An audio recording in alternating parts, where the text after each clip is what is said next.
Greetings, students! You've gotten through our keywords and concepts videos, which we don't have that many of this week, as promised. So now we get into our unit for the week, our actual learning. And as promised, this is a bit of a break. So last week we were learning about the California mission system and what happened to the indigenous folks out there, and it wasn't very pleasant.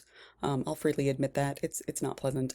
And next week we're going to learn about the slave trade, which is also not very pleasant. So I wanted you guys to have a nice kind of easy week, a nice free week where we could learn about happy things and maybe not spend so much time focusing on human evil.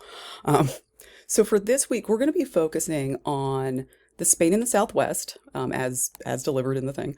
But for the most part, the Spanish didn't really do anything different in the Southwest than what they did in California.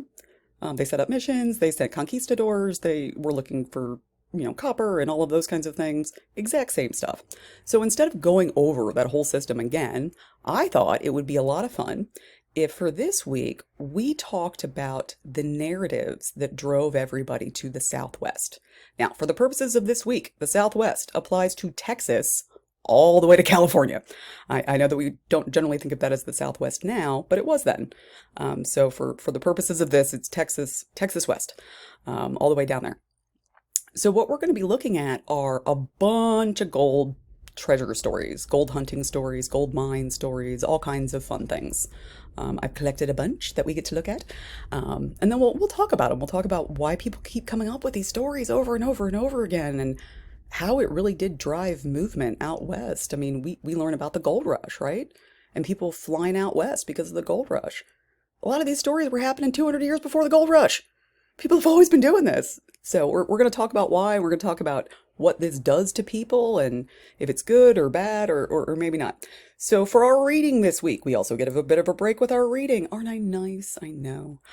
We get a bit of a break with our reading. So what we're reading this week are two stories by a fella named Frank Dobie. Now, Frank Dobie was a folklorist at the University of Texas for many, many decades. But before that, he was a ranch hand.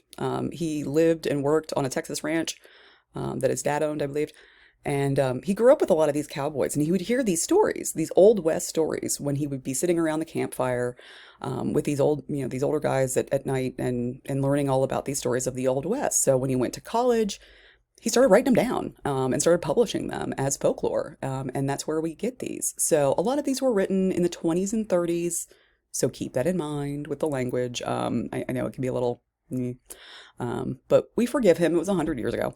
I did copy these out of a book of mine. I PDF them so that you didn't have to buy it. I did my best, guys. I'm not great with technology, so I did my best.